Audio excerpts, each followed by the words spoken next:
thickened features and rhythms, low thorny forests, and the king of the beasts, all establish where we are.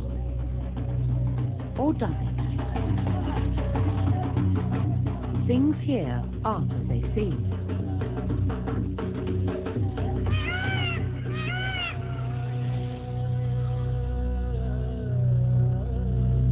Peacocks are not found in Africa. And this isn't your familiar story of lions on the savannah.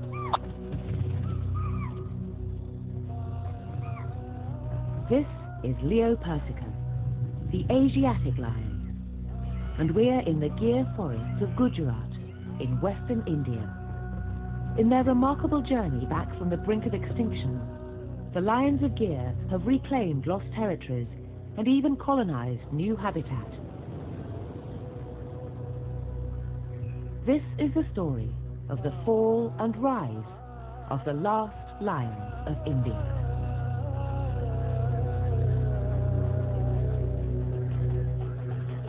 Meena Venkat comes from India's deep Dravidian south. She's completing her PhD on one of the world's rarest large predators. The lions have been here since time immemorial. The Siddhis, as they're called, came later to the Gir, perhaps in the 18th century, with an East African princess who married the Nawab of Junagadh, the local Indian ruler. The Asiatic lion is quite different from its African cousin. Physically, they have a distinctive fold of skin down their bellies, and the males have smaller manes. But the real difference is in how they organize their social lives. Where in Africa, prides are much larger and mixed, here in India, lions live in small female-run groups, mature males only joining briefly to mate.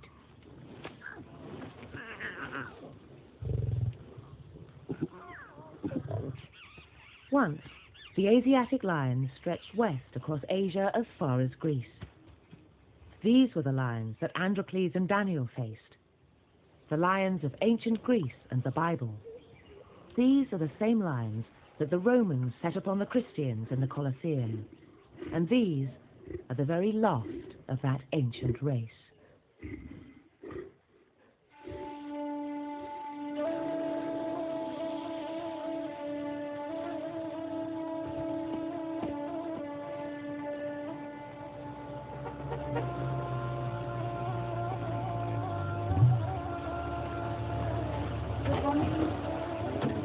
Each morning, Meena and her trackers leave the small town of Sasan.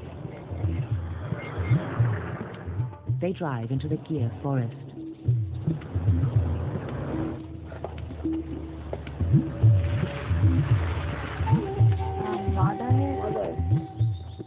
Meena is here to keep an intimate daily record of the shifting territories and fortunes of her study group.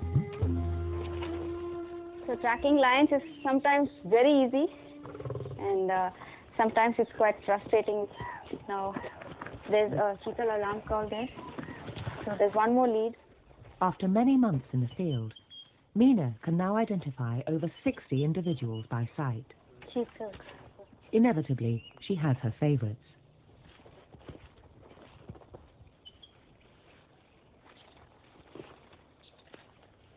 There's a lion there. He's one of the cocra males that I track continuously, and he's resting here for the day. I'm very fond of these two lions because they're first of all very good looking, and he's aggressive and a wild, majestic male, so I like him a lot. Just as we walked up now, the male gave a low grrr sort of warning. That means he doesn't want us to move further close to him. I do get frightened.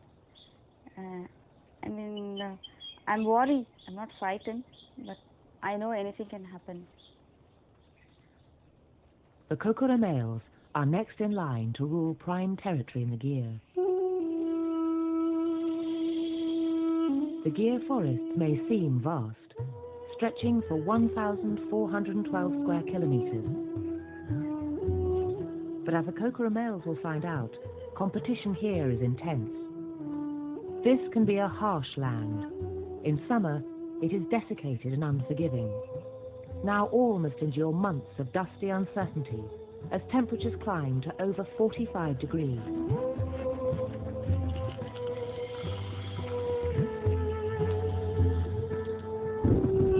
It's also a place of transformations. The annual rains bring a deluge that in a matter of weeks will turn the sepia landscape emerald green.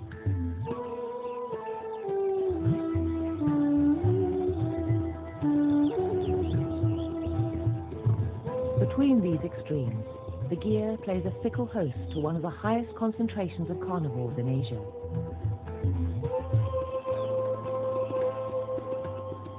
The gyr has a very healthy population of leopards, but at less than half the weight of a lion, they're nervous.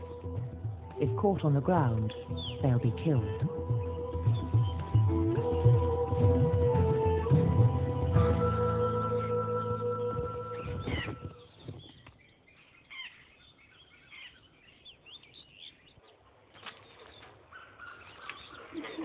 Over 300 species of birds and 36 species of reptiles have made the gyr their home.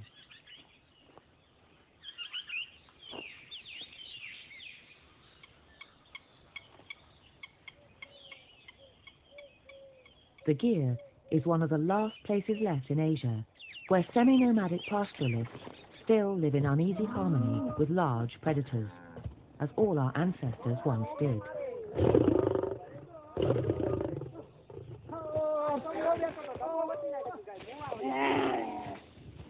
The Maldari have been here for centuries, grazing their herds beneath the noses of their large feline neighbours, returning each night to the safety of thorny stockades called messes.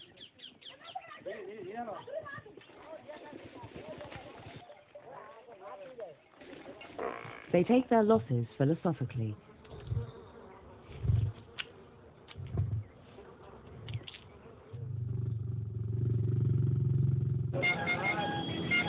Modern India encircles this timeless world. But despite the growing human population of India's billion citizens, it's here that one of the most remarkable conservation success stories is taking place. If the kokora males are to establish their dominance, this is the opposition they have to face and overcome.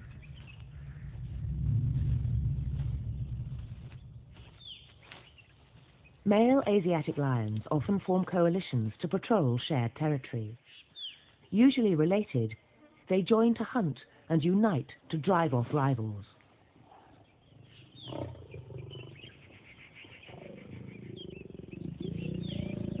One of the kokora males gingerly approaches the ruling residents. He's deep in their territory, and it's a blatant challenge to their authority.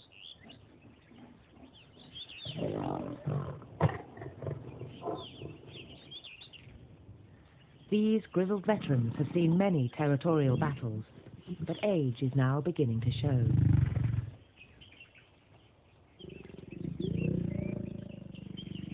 The lone kokora male decides to retreat. 2 to 1. The odds are not in his favour today, but he's young and can afford to wait.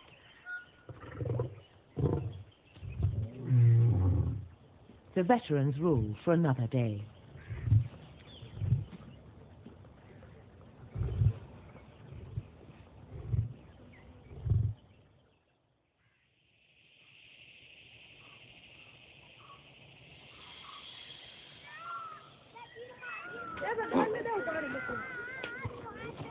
As well as the lions, the gyr is divided into other territories. The Maldaris have strictly defined grazing areas associated with each nest, the home stockade.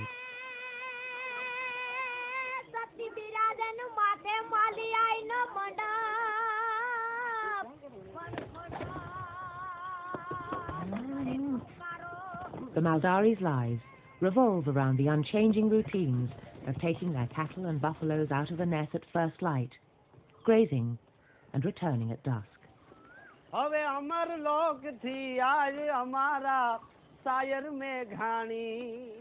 હવે અમર લોક થી આજ અમારા higher में घाणी कई मात Saraswati meet मांडीने जोती कोई दुलारो सत्यवास निर्भय निर्वेशनी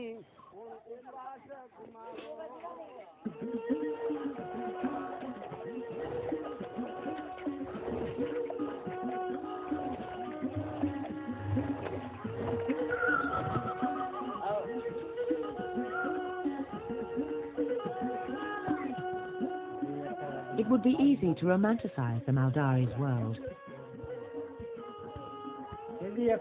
But pastoralists and predators don't mix, as some Maldaris know from personal encounters with the lions.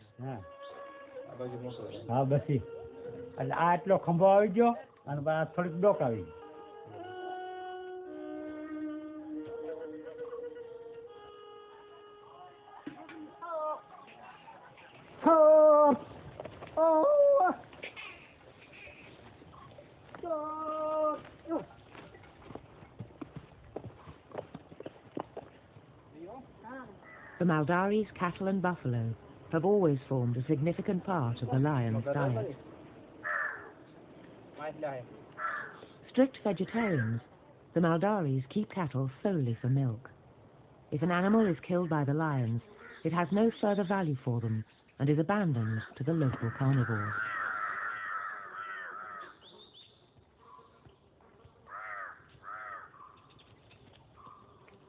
The kill is revisited by a hierarchy of scavengers until the male that made the kill returns to finish his meal.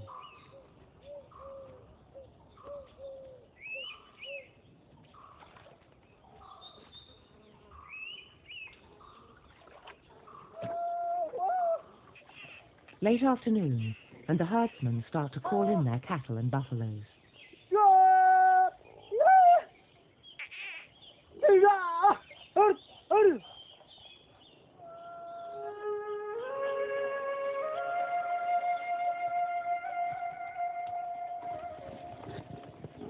The nest is made secure in a scene unchanged in centuries.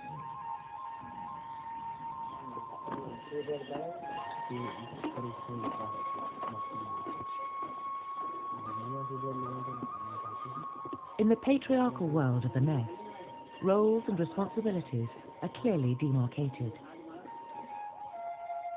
By contrast, the Raidi pride is fairly typical of the matriarchal structure adopted by the Gear lions. The group is led by an adult female and includes her eldest daughter, now 2.5 years old. Below her are 3 younger cubs, 2 female and 1 male, now almost a year old.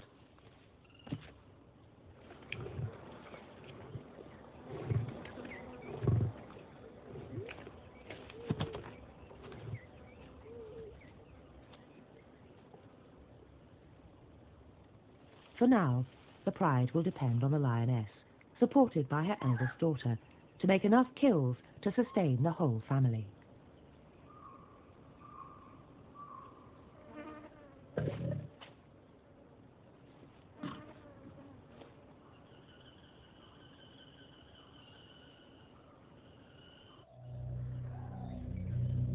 Once inside the thorny wall, the cattle are safe.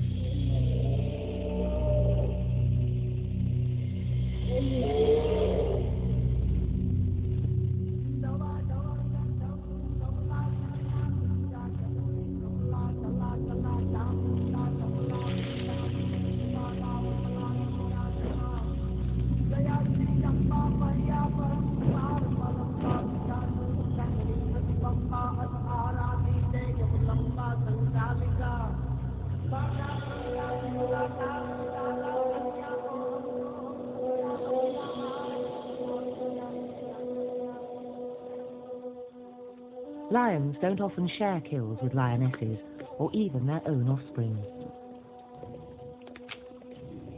If the Raidi pride is going to eat, they'll need to kill afresh.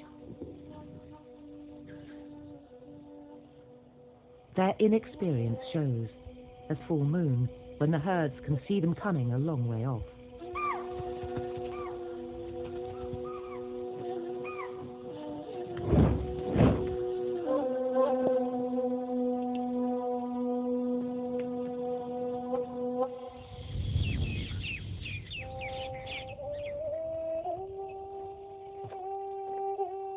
February, and the earth dries out.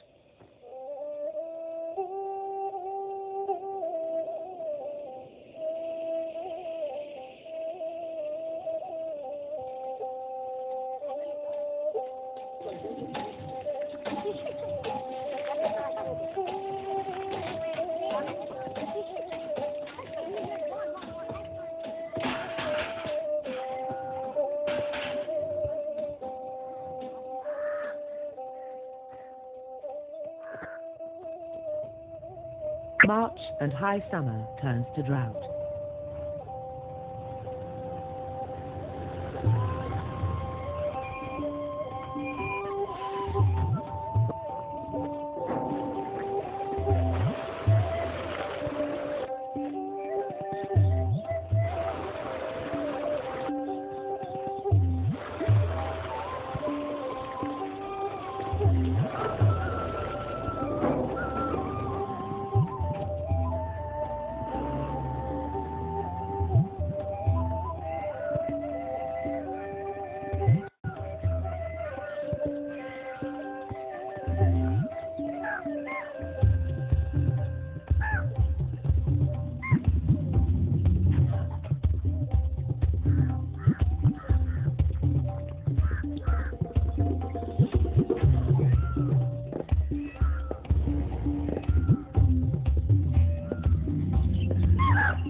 The king of the jungle drinks wherever it pleases, but the Maldari are forbidden to water their beasts at these troughs.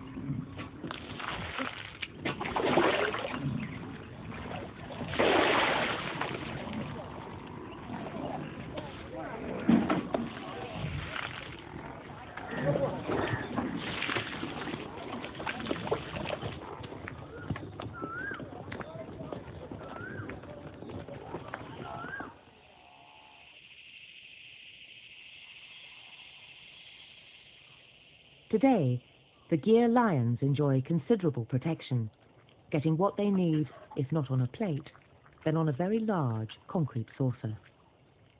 It's unusual to see males with cubs. Asiatic lions are not well known for their tolerance or paternal instincts.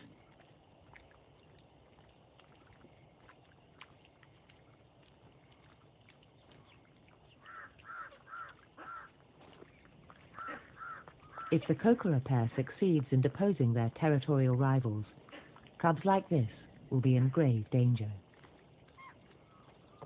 With each regime change, infanticide is a brutal but effective way of bringing the neighborhood females back into season and ensuring the new male's paternity.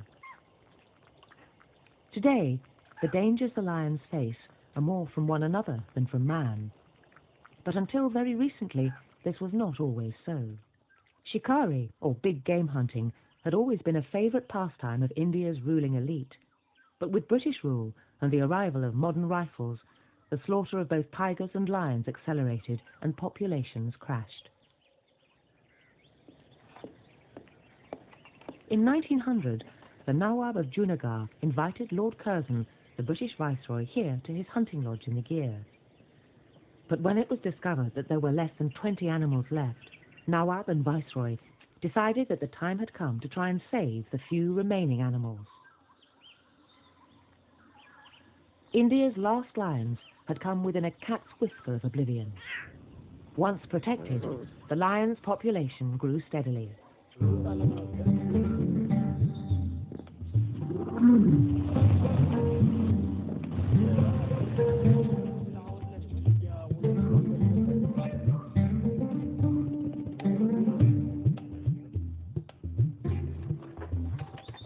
A census census is now held every 5 years to establish the latest figure.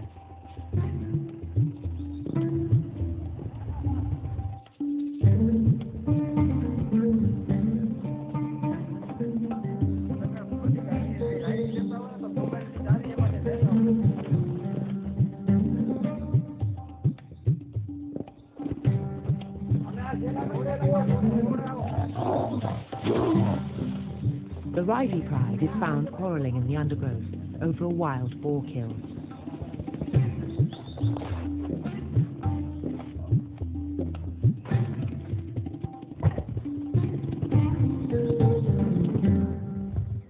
Real aggression between siblings is rare, and cordial relations soon return to the sisters. The young male, however, will have to leave the sorority once he reaches maturity. They will hunt together for at least another year.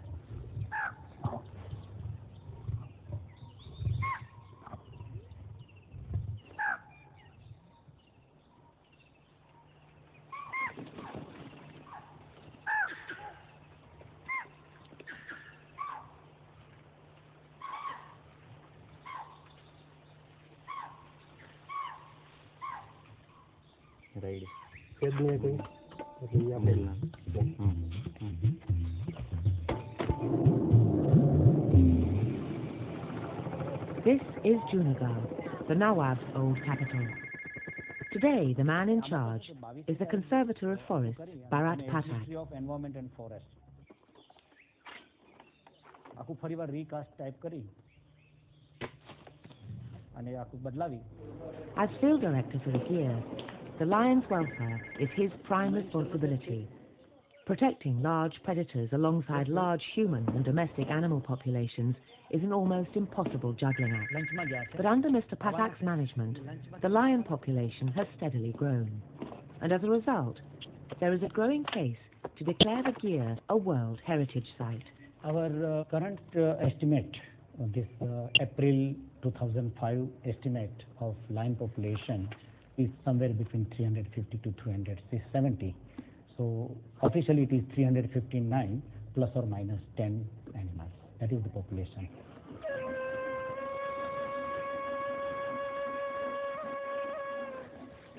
For 100 years, Leo Persica has fought for its survival. But today, it faces a new problem of not being too few, but of being too many.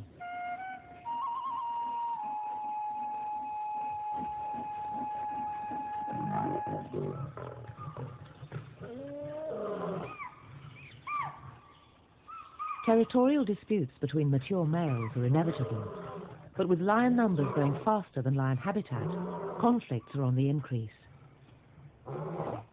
Young and powerful, the Kokora males, as expected, have met and defeated their veteran rivals.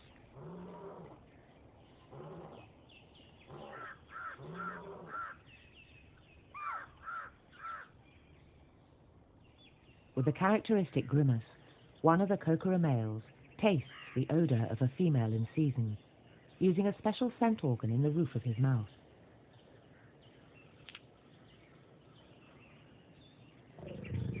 He is quick to claim the spoils of his victory.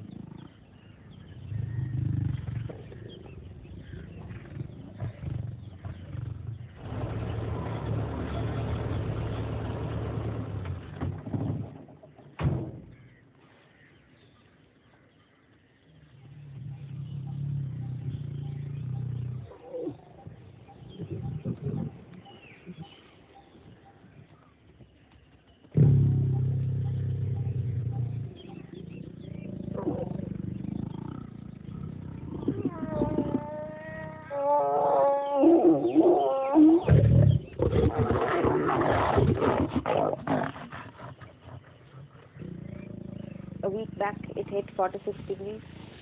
It's a terribly hot summer day, and usually mating is rare during summer, and this is a rare event here. But the monsoon is approaching in another couple of weeks, and from my observation, mating happens throughout the year, but there are peaks. Usually the mating peak is during winter time.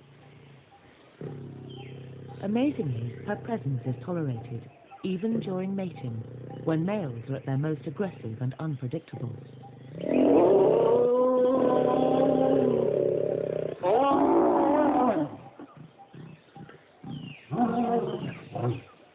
I've been very much part of the lion family. I don't know how much they've accepted me, but so far I have good reason to believe that they've accepted me.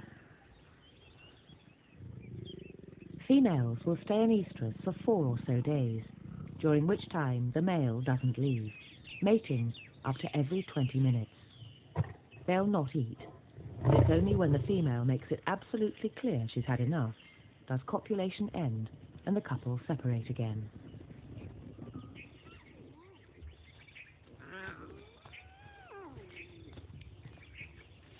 Around 110 days after mating, the young are born. She'll normally give birth to 2 or 3 cubs. Today's question is, will there be enough room for everyone in the gear? Sharp teeth soon make suckling painful. The lioness is keen to introduce her young family to meat. In this case, another local Jafrabadi buffalo. After a few days marinating in the tandoori-like temperatures of high summer, the putrefying meat is tender enough even for the cubs.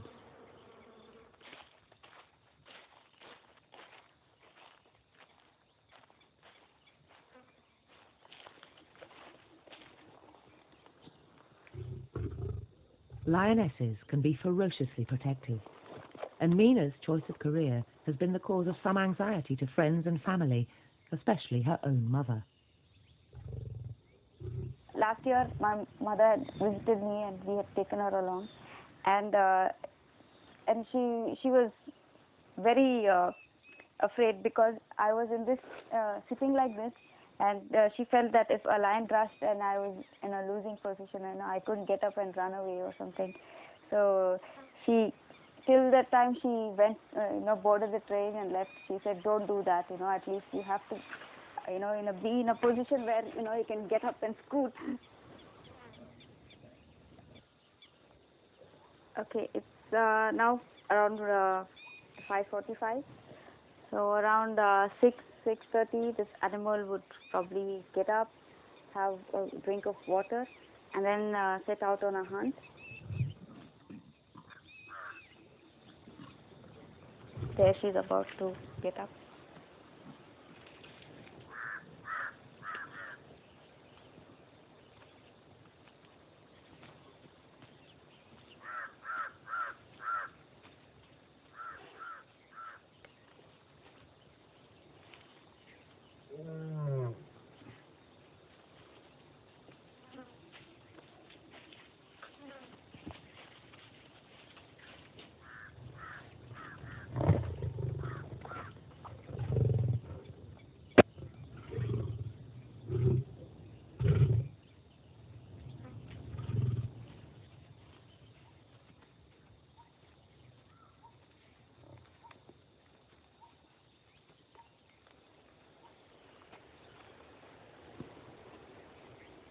This is the first time Mina has observed the lions so closely by herself, without her usual team. And without my trackers today.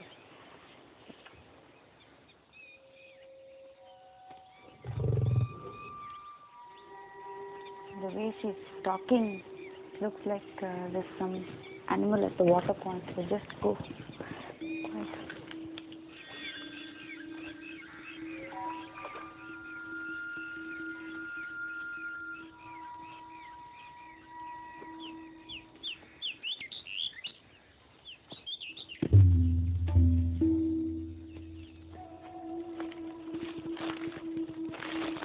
I think she's gone looking for a kill. I think we should let her be and hope that she makes a kill tonight.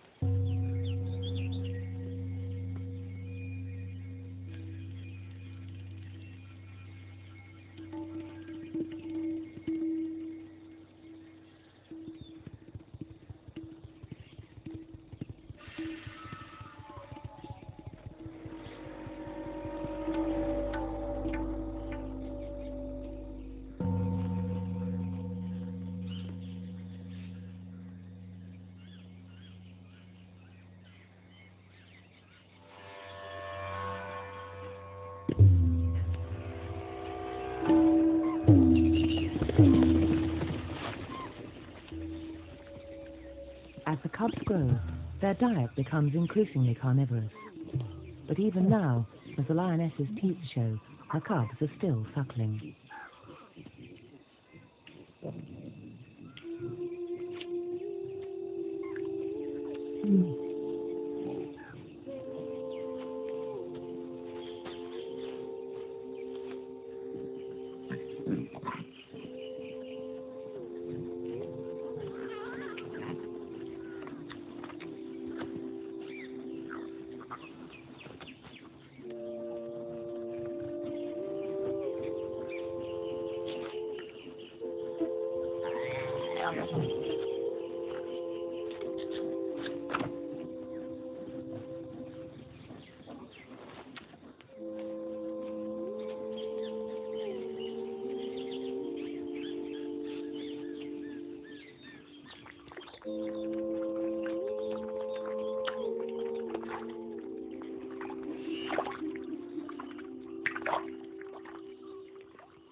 Not all families here are as happy as this one.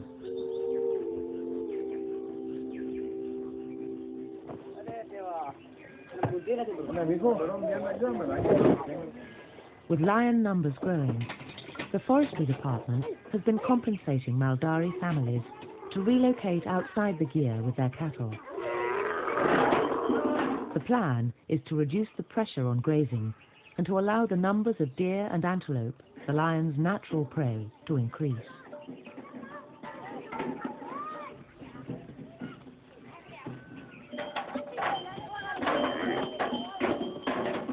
In the past, domestic livestock made up to 65% of the lion's diet. The figure has now fallen to around half that as the deer and antelope populations grow and lions return to wild kills.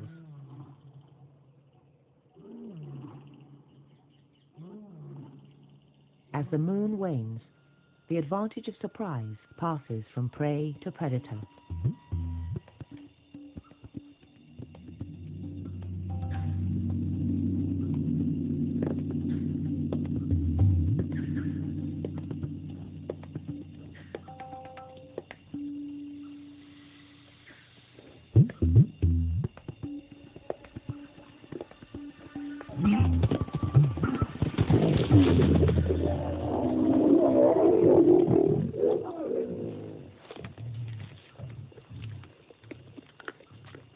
The nilgai's cries have attracted the resident male, who, invited or not, joins the feast.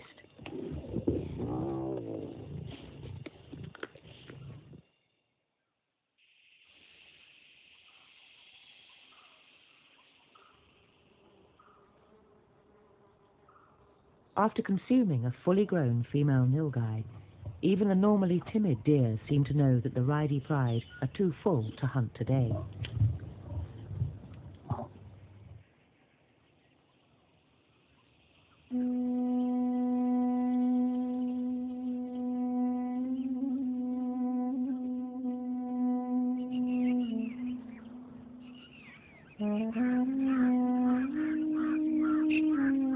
By the middle of May, the arrival of seasonal migrants and the start of nest building signals that the rains are imminent.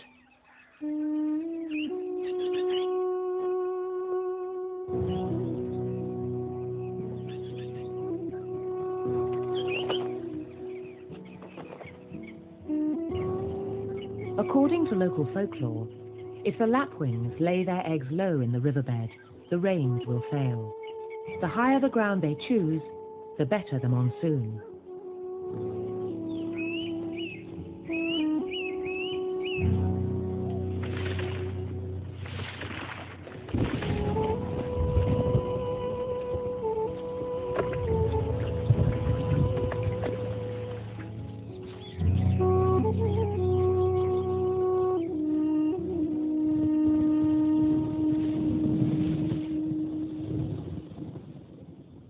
From mid-June to the end of September, storms deluge the land.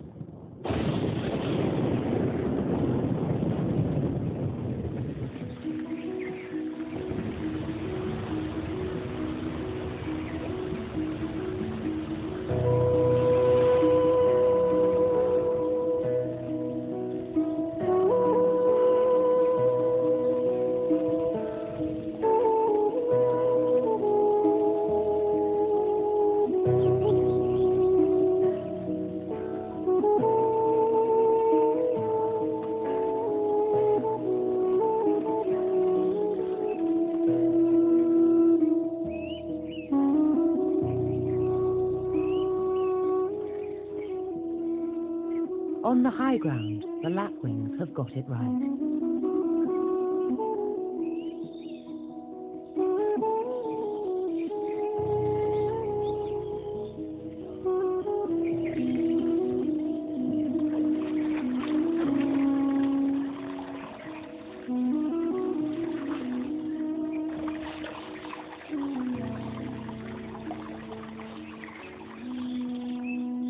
For the deer and antelope, the monsoon means abundant grazing, but it also brings danger. The tall, thick grasses mean a lion can disappear and get far closer to its prey.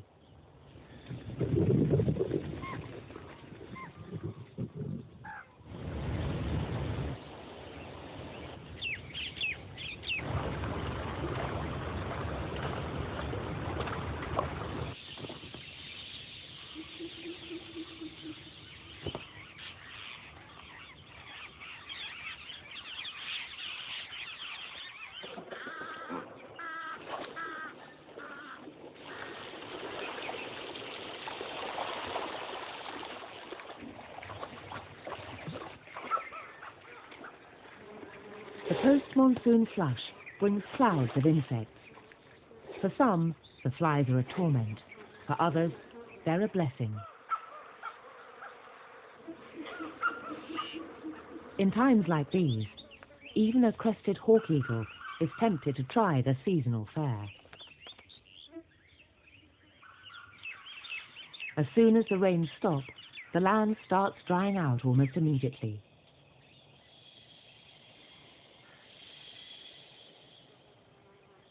December comes, and it's harvest time for the Maldaris.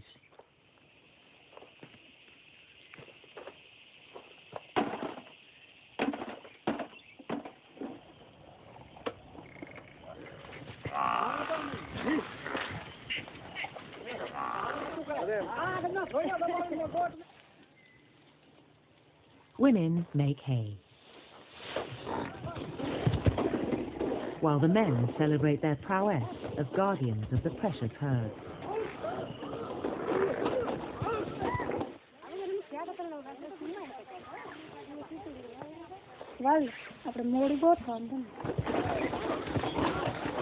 A tin can filled with stones is thought to make a roar like a lion, galvanizing the herd's defensive instincts.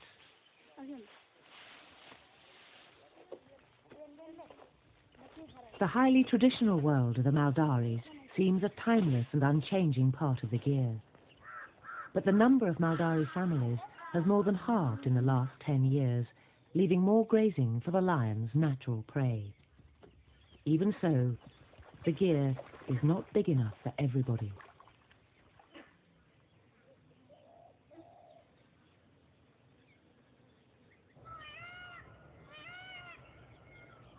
With the world's entire population of Leo persica encircled by an ever-growing human presence, the risks are obvious.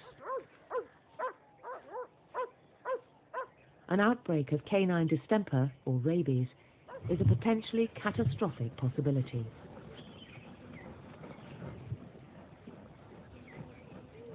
One long-debated solution is to relocate a group of lions and create a second, separate population base. A site in central India has even been suggested and would see lions introduced back into tiger country.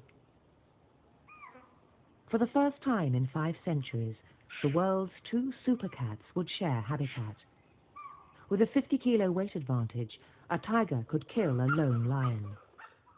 Would a small pride fare any better and actually stay? Could the plan work or ever justify the risks? While the pros and cons are debated this way and that, the lions have simply voted with their feet and increasingly are venturing further and further outside the national park. In this village on the periphery of the park, at least 1 or 2 cattle are lost every month to free-ranging lions. For millennia, Hinduism has taught ahimsa. This tolerance and respect for life provides the clearest explanation of why the Asiatic lion, extinct everywhere else, is still found here in Mahatma Gandhi's home state of Gujrat.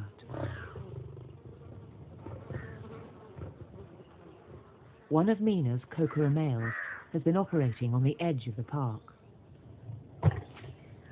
I call this male angry young man because he's very aggressive.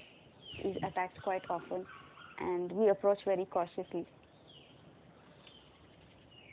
If you look at the census figures for the past 20 years, you will see that the lion population has steadily increased, and obviously with increase in population you need more space, and breed has reached its carrying capacity, and that's why you're finding more animals straying out and dispersing and settling outside the gate protected area. The kokora males may occasionally stray a few kilometers outside the Gyr's boundaries, but some lions have taken their search for food and territory much further afield.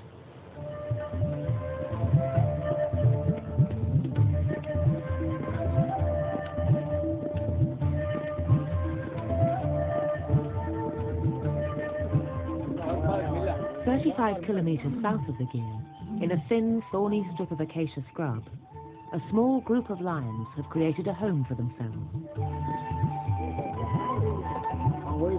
Judging from the scabs that you're finding, say every few meters, the lion is using this area quite well. And as you can see, the sea is not very far, and for a lion to survive in this sort of habitat is truly amazing. And amazingly, to get here at all, they've travelled across densely populated human settlement.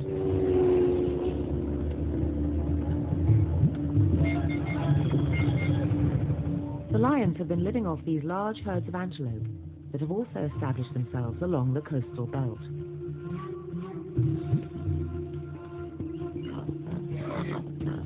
They prey too on feral pigs, but when, inevitably, they take cattle, local pride in the lions turns to prejudice, and although rare, there have been recent cases of deliberate poisoning.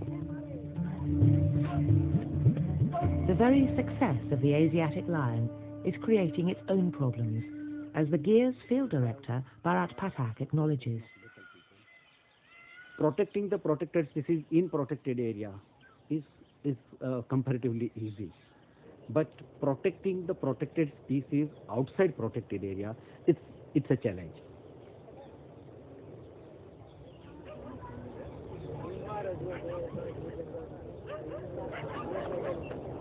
She's dead, but the doctor, we are awaiting the doctor, veterinary doctor, to come and confirm what went wrong. There is no external injury, there is some internal problem. There is so few Asiatic lions existing today, and each life is so precious. It's very sad to lose a female, a prime age female, and she looks so healthy. So it would be interesting to know what went wrong. The autopsy was inconclusive, but did reveal that the lioness was carrying unborn cubs. Meena goes in search of her mate, who cannot be far away.